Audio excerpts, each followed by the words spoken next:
আসসালামু আলাইকুম রহমতুল্লাহ। এখন যে ভিডিওটা করতেছি এই ভিডিওর মধ্যে 4টি বিষয়ের সমাধান পাবেন।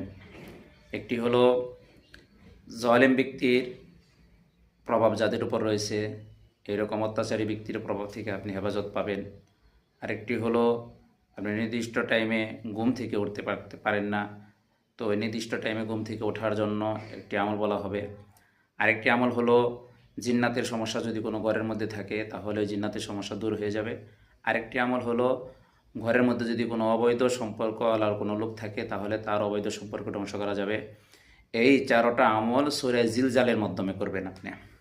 ইজা জুলজিলাতিল আরদু যে সূরাটা আছে, এই সূরাটা পড়ে আপনি যদি এই আমলগুলো করেন ইনশাআল্লাহ আপনি 4টা আমলের ফলাফল পাবেন।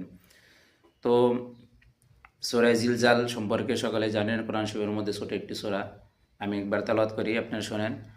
আউযু বিল্লাহি মিনাশ শাইতানির রাজীম। বিসমিল্লাহির রহমানির রহিম।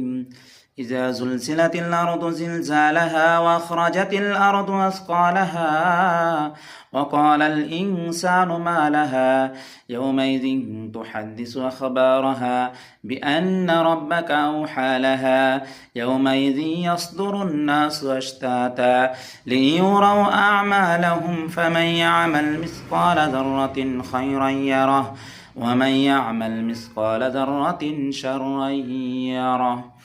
1 নম্বর আমল হলো জালেম ব্যক্তির, আপনার যদি কোনো অত্যাচারী ব্যক্তি আপনার উপর কোনো প্রভাব খাটায় এরকম কোনো ব্যক্তি যদি থাকে তাহলে আপনি প্রত্যেক দিন 41 বার এই সূরা জিলজালটা পড়ে আল্লাহ তাআলার কাছে দোয়া করবেন। আল্লাহ তাআলা ওই জালেম ব্যক্তির প্রভাব আপনার উপর থেকে দূর করে দিবে, তাকে ওই জায়গা থেকে সরিয়ে দিবে।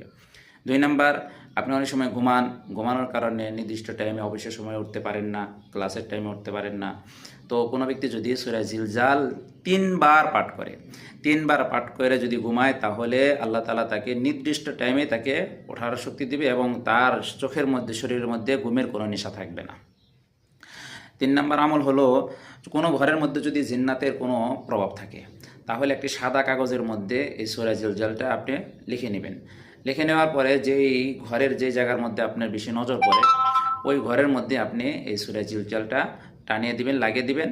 আর আপনি ওটা দেখলে আলহামদুলিল্লাহ ওই ঘরের মধ্যে কোনো অশুভ শক্তির প্রভাব থাকবে না, কোনো জিন্নাত থাকবে না। 4 নম্বর আমল হলো অনেকের ছেলে মেয়ে আছে অবৈধ সম্পর্ক করে, বাবা মায়ের নিয়ে অনেক টেনশন আছে, তো তাদের অবৈধ সম্পর্ক ধ্বংস করার জন্য আপনি যদি এই আমলটা করেন যে এই তুলার বীজ আছে, কটন বীজ, এই কটন বীজ অথবা গোলমরিচ, এই গোলমরিচের 7টা গোলমরিচ নিয়ে 7 বার যদি সূরা জিলজাল পড়ে ফু দেন আর